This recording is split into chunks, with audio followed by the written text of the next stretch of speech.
नमस्कार दर्शक बंधु Odia knowledge academy YouTube channel को आपण मानक स्वागत। आपण जदि आम चैनल को प्रथम आछंती दयाकोरी चैनल सब्सक्राइब बटन क्लिक करी चैनल को सब्सक्राइब करेंगे। वीडियोटी भल लगे निश्चय वीडियोटी को लाइक करेंगे, कमेंट करेंगे, शेयर करेंगे भूलियोनी जहाँद्वारा आप प्रतिदिन नुआ नुआ अपडेट पाइपर। तो आसन देखा आज गुरुत्वपूर्ण खबरटी जो थे कि जो राज्य कर्मचारी मैंने अच्छा सरकारी कर्मचारी से बड़ खबर अच्छे आम देखा जो दरमार बड़ वृद्धि मूल दरमार मिसिब महंगा भत्ता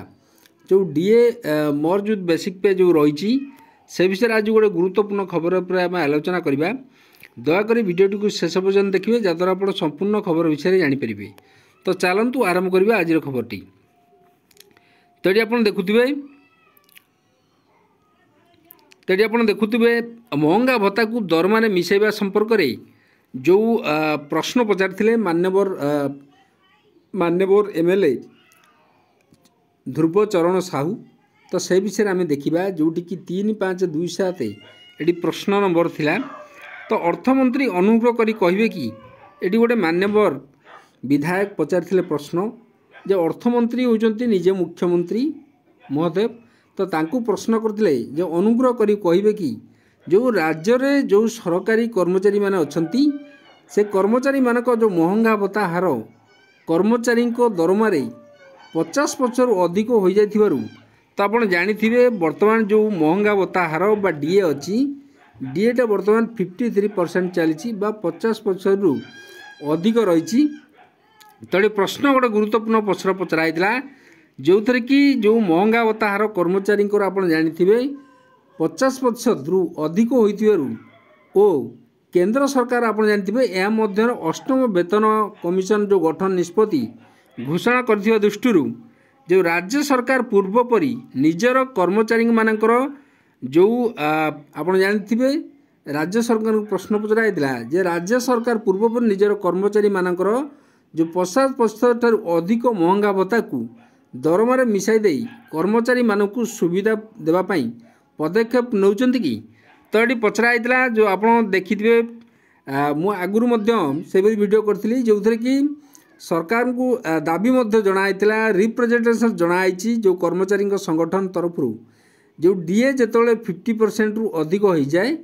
तो से कौन करवा कथा जो कर्मचारी मानकर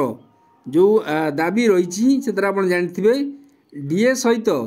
बेसिक पे को मर्ज कर दि जावा कथा कहुई। तो डीए सहित आपण को जो बेसिक पे अच्छी सेटा को मर्ज कर दिया बा मिसाई दिया या द्वारा कौन हम ना जिते अष्टम वेतन आयोग बा 8 सीपीसी अष्टम वेतन आयोग जो लागू कर तो जेहेतु बेसिक पे अधिक हो जाए तो फिटमेंट फैक्टर जी हम आपणकर फिटमेंट फैक्टर जी हम ता सहित जो गुणी दिज्व आमर बेसिक पे सहित से आपणकर दरमारे अधिक निश्चय वृद्धि घटव। तो सहीपरि भाव में गोटे गुरुत्वपूर्ण प्रश्न पचराइला जे दरमा मिसाई दे कर्मचारी मानक सुविधा देवाई पदक्षेप नौचंती कि उत्तर हाँ होते ए संपर्क में कौन कर विषय में गुरुत्वपूर्ण प्रश्न पचराइला। तो आम देखिले सरकार को ए विषय मान्यवर एमएलए अवगत करिसेंती।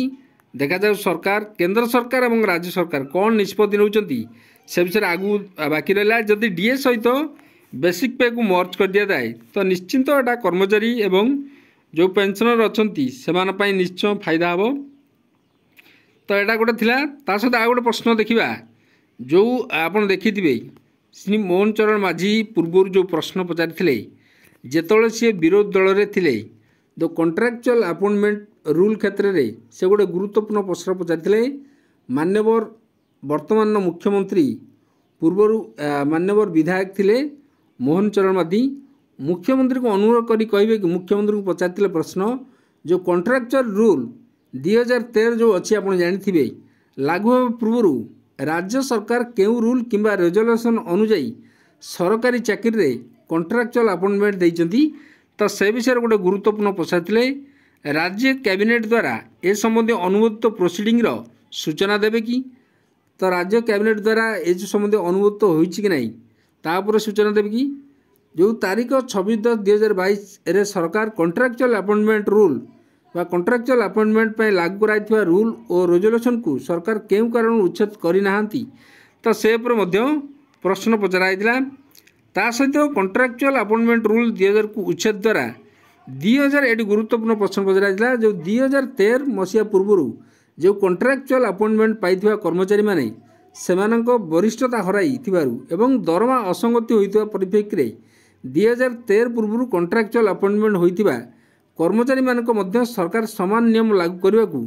पदक्षेप नेबे कि तो ए विषय में प्रश्न पचरा जो नेशनल इंक्रीमेंट कथा जो कहूँ जो एनपीएस जो कर्मचारी माने अछंती शिक्षक कर्मचारी से कथा तो ये गोटे गुरुत्वपूर्ण प्रश्न पचरा से